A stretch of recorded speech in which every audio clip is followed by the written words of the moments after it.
Footage for you, I think it was DV cam.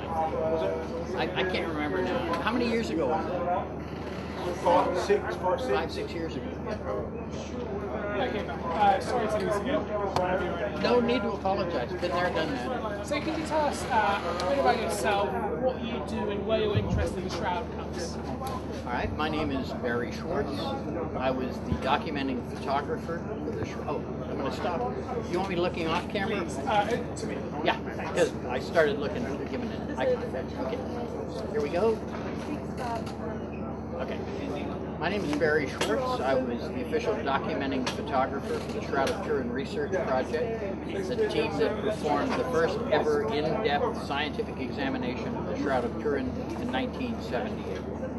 So my interest in the Shroud comes from the opportunity I was given to spend 5 days and nights in the room with that piece of cloth. And I didn't sleep much. I spent most of the time in the room. If you're the documenting photographer, you don't want to miss anything. So I didn't sleep a lot.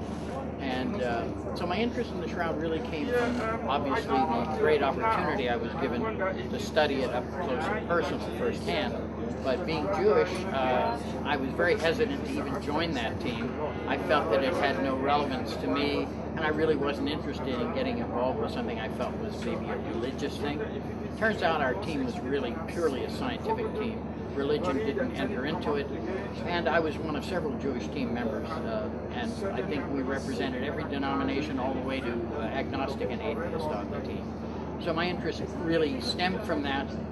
20 years later, after seeing the media not reporting very fairly and honestly about the Shroud, in 1995 I'd gotten on the internet and I realized I could do that too. And in 1996, Shroud.com went online, and we are now the oldest, largest resource of information on the internet on the Shroud of Turin. And why is the Shroud such an important piece of humanity's history? I think the Shroud is so important because obviously it represents a man who has had impact globally, not just for Christians, but also for Muslims. And I think that because of that, and because it depicts the tortures that he suffered, I believe that that serves as a sort of significant document that not only verifies what it says in the Gospels and Quran, but also humanizes him and shows us in very graphic detail the tortures that he suffered. And in 1978, what were the conclusions of the research team? Our team in 1978 went there primarily to answer a single question: how is the image formed?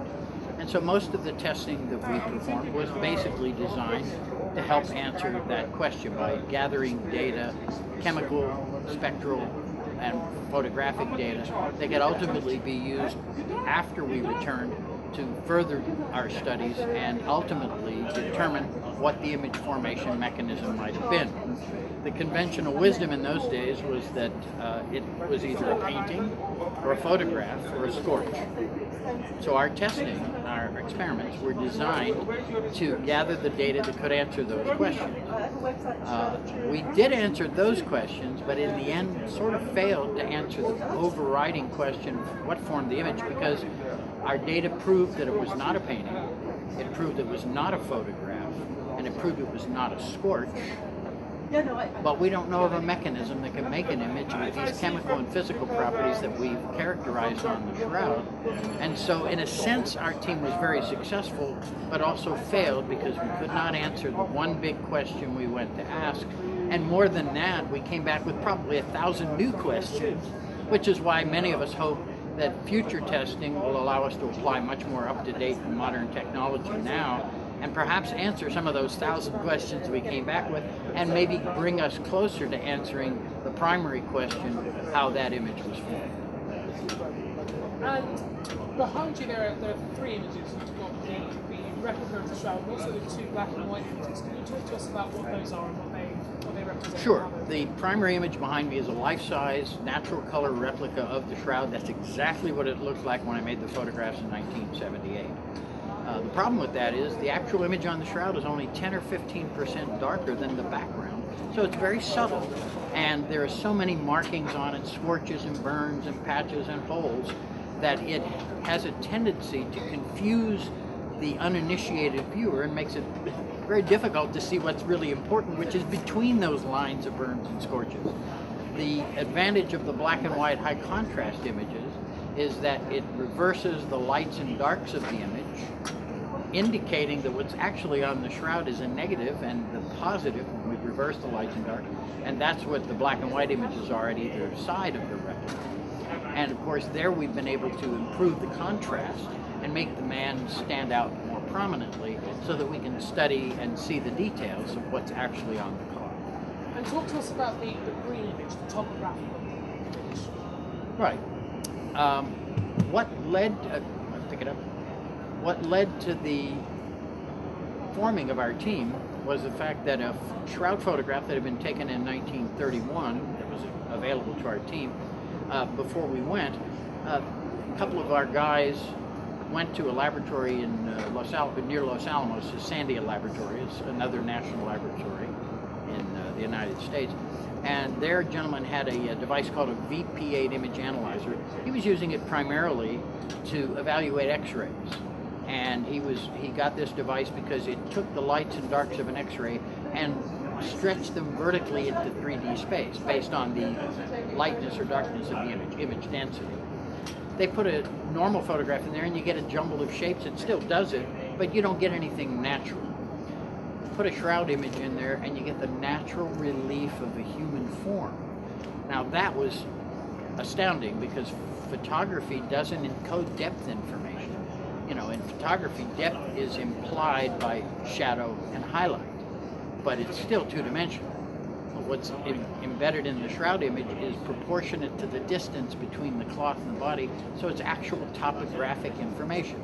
And when they saw this and visualized it, and this had been theorized by others in the past, but this was the first time somebody visualized it with an instrument. When they did that, they realized there was something unique about the properties of this image. So they decided we should put a team together and maybe, you know, get permission to go over there and figure out how the image was formed. And I had just finished a 7-month project for Los Alamos National Labs myself. One of the guys I'd worked with was there when they put the shroud image into the VP8. So they called me up and said, "Hey, you want to get involved with this? What do you know about the Shroud of Turin?" And my first response was, "But I'm Jewish." And the guy laughed because he was also one of the Jewish guys on our team. And he said, "Look, this isn't a religious thing. This is about science and about studying this image and trying to determine how this image forms." And so I kind of grudgingly joined the team, thought about quitting, but eventually stayed on board, and ultimately led me to be a member of the team. 20 years later, I built Shroud.com because I felt the media was not reporting it fairly, and even though I didn't have an emotional attachment to the subject matter, millions of people, maybe billions of people on the planet do, and the media was not properly reporting it. So I felt that it was important to take the materials that I'd spent 20 years collecting and make them available to everybody on the internet, and that's the birth of Shroud.com. And finally, once again, what are your thoughts on how the image was formed? Well, remembering that our team went there to answer one question, how the image was formed, and this is a terrible thing to say in an interview, but the answer to that question, how the image was formed, I don't know. Our science was able to answer a lot of questions, but one of the things we could not do is determine any mechanism that could make an image with these same chemical and physical properties. And that's one thing our team was easily able to do, was characterize the image chemistry of the cloth. But we don't know of a mechanism that can make an image that encodes spatial and depth information with image density. And many other characteristics. If you look closely at the image of the shroud, you'll see it has no distinct edges the way any artwork would. The image just fades out. And so no artist does that. This is not an artwork. But as far as how the image was formed, the only honest answer I can give is, I don't know.